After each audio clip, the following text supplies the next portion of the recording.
acknowledge the strong efforts of the Department of Health, Department of Foreign Affairs, the National Task Force Against COVID-19, and other institutional partners for ensuring a steady supply of vaccine in this country.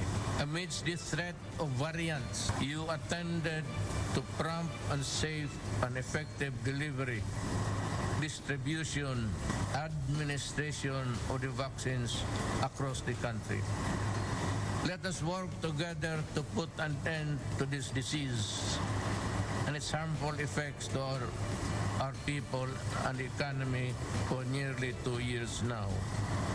Rest assured that this administration is committed to securing safe and effective vaccines for all Filipinos. On this note, I appeal to all our kababayans to cooperate and do their part to help overcome this pandemic. The government cannot do this alone, and we need your active participation by getting vaccinated and strictly following the minimum health standards. Let us celebrate all our meaningful victories against COVID-19 pandemic. We're willing to do our battle against the virus.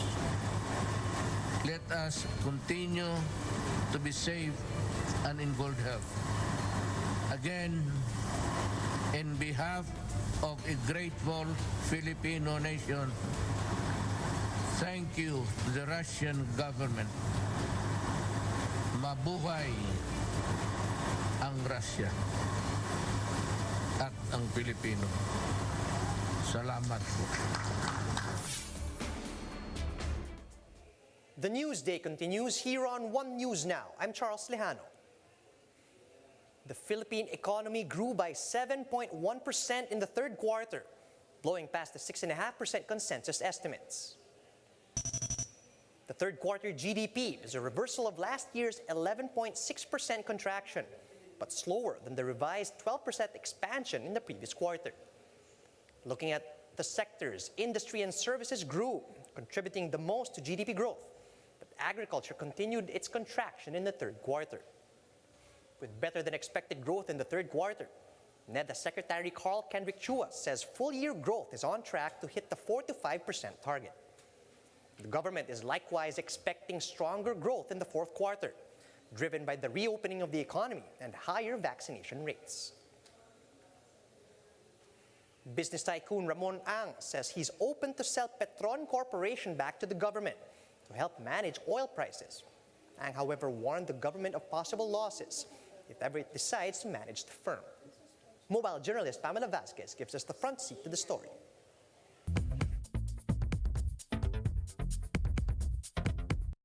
Petron President and CEO Ramon Ang says is willing to sell the oil company back to the government anytime. This came up during the House Ways and Means hearing on fuel excise taxes. Pwede ko pa ipautang sa Philippine government, bilhin niyo ito ng over 5 years to pay. At bebenta ko kagad sa inyo. Pagawa niyo na ng valuation immediately. Ang was reacting to a bill filed by Bayan Muna lawmakers calling for the renationalization of the oil company. Petron used to be state-owned, and some lawmakers think privatizing it again means that will help control rising fuel prices. But Ang pointed out that oil is a difficult business and that Petron actually lost a lot of money last year. Last year, we lost 18 billion pesos. You can check that in Petron. Kung sa tingin nyo, jackpot yung negosyo yan, let the government buy it. The House is also tackling this week Albay Representative Joey Salcedo's bill, which will exempt diesel and kerosene excise taxes for 6 months and reduce it for gasoline in the same period. The Finance Department, however, does not support any of the proposals, as this would mean a loss of revenue. In short-term gains due to the lower fuel prices for consumers, however, in the long term, any relief felt will be reversed due to the foregone tax revenue. This week at least, motorists can breathe a sigh of relief. Effective November 9, local oil companies will implement a 1 peso per liter rollback on gasoline, 60 centavos for diesel, and 65 centavos a liter for kerosene. But it's coming after 9 straight weeks of price hikes. This year alone, diesel prices have spiked more than 18 pesos a liter, while gasoline has jumped almost 20 pesos a liter. Mobile journalist Pamela Vasquez, WR1 News. Transport Group Manibela calls on the government to provide cash subsidies for more PUV drivers as prices of gasoline continue to increase. Speaking with Radyo 5's Filon, Manibela National President Marval Buena says that although drivers are thankful for the 1 billion peso fund allotted for cash assistance, this amount is still not enough. Valbuena notes that there are at least 500,000 registered PUV drivers across the nation. The assistance fund only covers 136,000. He says the Transportation Department should also clarify the distribution process for the ayuda and whether it will be handed directly to drivers or to operators. In Metro Manila alone, Valbuena says there are already 70,000 registered jeepney drivers and 20,000 UV drivers. Kulang na kulang po talaga yung 1 billion pero siyempre nagpapasalamat na rin po tayo kahit na papaano meron. So sana naman po madagdagan pa dahil 136,000 lamang po ayon po doon sa statement ni Secretary Tugade ang mabibigyan. So paano po yung hindi mabibigyan? Booster shot guidelines will soon be released according to the National Task Force Against COVID-19. In an interview with 1PH, NTF spokesperson Restituto Padilla Jr. said they're ready to release booster guidelines by next week. He added that this is because of some regulatory requirements that they have to comply with to ensure the safety of booster shots. Target ay ilabas ng gitna ng buwan na to. Kasi ang EUA ng mga bakuna ay kinakailangan din i-amend, no? Dahil yung emergency use authorization nasa primary doses pa. Tayin natin yung issuance ng FDA at yung guidelines na ilalabas ng NVOC para meron pong tamang guidelines na maipamahagi sa lahat ng vaccination center. The Navotas LGU has officially lifted its curfew hours, at least for adults in the city. Workers in the city, including vendors and tricycle drivers, welcome the move, as this allows them to recover losses from months under lockdown. Tricycle drivers in Navotas say that they have also started to accommodate up to 3 passengers per ride, from their earlier limit of just 2 passengers. The LGU, however, is still strictly enforcing the curfew on minors, starting from 10 p.m. to 4 a.m. Minors caught violating curfew face sanctions, including community service. Nung wala yung curfew, sabi ko nga po, naging maganda talaga yung naging epekto. At sa akin, lalo sa akin kasi kahit papaano, medyo tumaas yung benta, nagkaroon ng tao. Medyo hindi kami nakakabiyahe kasi medyo medyo hindi kami bumibiyahe dahil matumal. Lalong matumal. Ngayon nung inalis ang curfew, Yun, medyo okay naman ho ang biyahe namin. pakahirap ng biyahe. Tapos kami rin inuhuli dahil yung checkpoint. Pag yung 3, 2 saka inuhuli. Pero ngayon tinanggal na. Nakakapagsakay na kami ng 2, 3. Kaya nakakabiyahe ko kami ng maayos.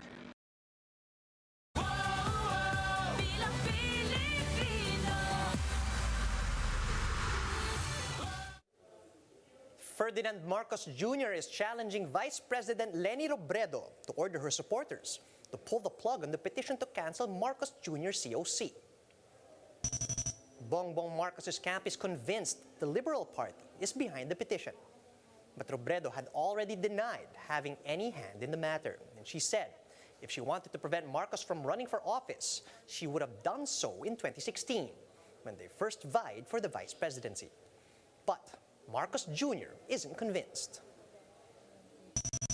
Sabihin niyo sa mga kasama niya dahil i-withdraw na kung ganun ang kanyang opinion. For her part, Robredo said she'd rather focus on the COVID response plan that she's crafting. Robredo announced that she will ask for 500 billion pesos in COVID response budget if she is elected as president. Kailangan maging ambitious kasi ang laki ng problema natin ngayon.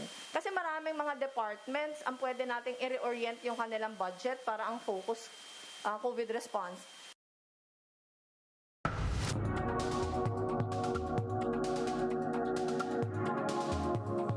Native Americans, such as the Quinault tribe in Washington, take the brunt of climate change as they're tied to their reservation lands. The tribe is also struggling to get federal funding for their move to higher land in a bid to stave off effects of rising sea levels. Let's watch this. The water level's increasing because the North Pole and South Pole are melting. When the ice starts melting, the water has to go somewhere, so it's coming here. It's coming here to where we live.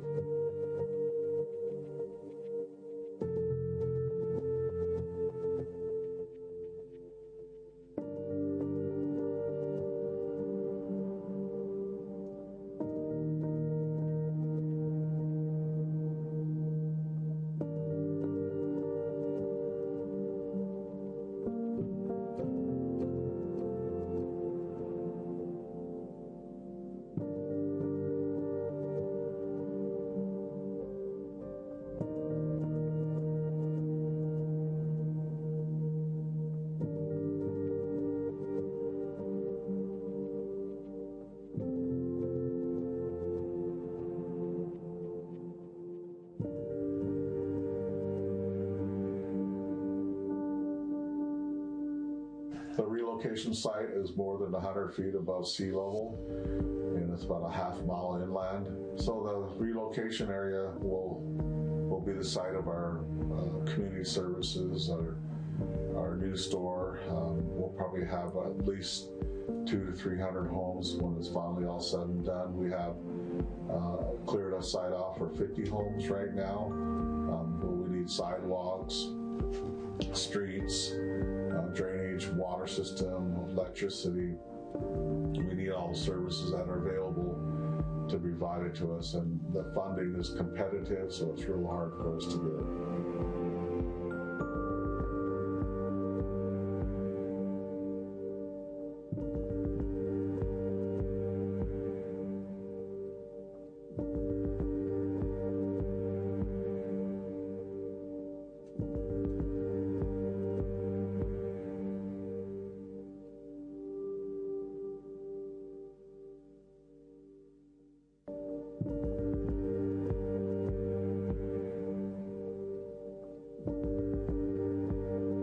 There's been evidence of continuous occupation in this village for at least 12,000 years.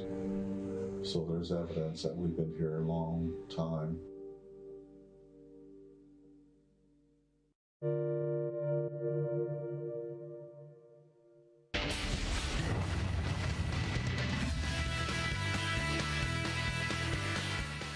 The journey of TNT big man JP Adam has come full circle after winning the PBA Philippine Cup title with the team that drafted him back in 2014. A look at his inspiring climb to the top in this report from Gretchen Ho. Tell me I can't, then watch me work twice as hard to prove you wrong. This has been Poy Aram's mantra in his journey to becoming a PBA champion. Growing up in Cagayan de Oro, Poy knew full well that basketball was his ticket out of a tough life. The journey, though, is far from smooth. He was benched for most of his collegiate career in Ateneo and was relegated as practice player when TNT first picked him up in 2013. Pero kung ano yung ginagawa ko, kung ano yung tutunan ko sa mga coaches ko nung college, ginagawa ko siya until now. Hindi ako nagiging bored dun sa basics na tinuro sa akin. He got to show his true mettle under Blackwater, where he even bagged Defensive Player of the Year. But Poy wanted more. Kahit na tumataas yung value mo, yung level na gusto mo na maabot as a basketball player, wala eh. Kasi hindi kami umaabot ng playoffs, ng quarterfinals, ng semis. Because of his impressive stint, the Do-It-All Center was given a chance to play for Gilas under Coach Yeng Giao. This opportunity led him to NLEX and eventually back to TNT. And 7 years later, Poy finally won his first championship as a professional. Yung team na nag-draft sa akin, TNT, tapos nawala ako ng 8 years, tapos bumalik ako, tapos sobrang sweet lang kasi unang championship ko sa kanila pa rin. But the recent bubble campaign was no easy feat for Poy. He had to be away from his family and miss the birth of his son, baby Luca. Minsan, Mabasa ko yung message, parang naiiyak na lang siya kasi ang hirap naman. Dalawa yung anak namin. So yun nga, pag-uwi ko dito, talagang worth it lahat kasi sabi niya, okay lang kahit pagod, basta mag-champion kami. So talagang worth it talaga lahat. Amidst all the struggles, Poy has some advice for athletes who are feeling behind in their careers. Huwag lang silang huminto. Bigyan nila ng time yung sarili nila. Kasi ako, binigyan ko ng time yung sarili ko eh. Darating din yung point na makikita rin ng tao. Kung hindi man yung team mo, makikita ng ibang team kung ano yung value mo. Gretchen Ho, We Are One News. Here's a quick look at some of today's headlines. Manila residents are no longer required to wear face shields, and the rest of the capital region might follow suit. The Okta Research Group says daily COVID-19 cases in NCR may drop to less than 200 by the end of the month. And several government officials are eyeing to implement a no vaccine, no ayuda scheme. And those are the top stories at this hour. Join us later at 2 p.m. as we continue to monitor the day's biggest stories. You can also catch One News on Signal Play. Just register for a free account at www.signalplay.com so you can stream One News live anytime and anywhere. I'm Charles Lejano. Mask on, wash hands, and stay safe, Philippines. We are One News.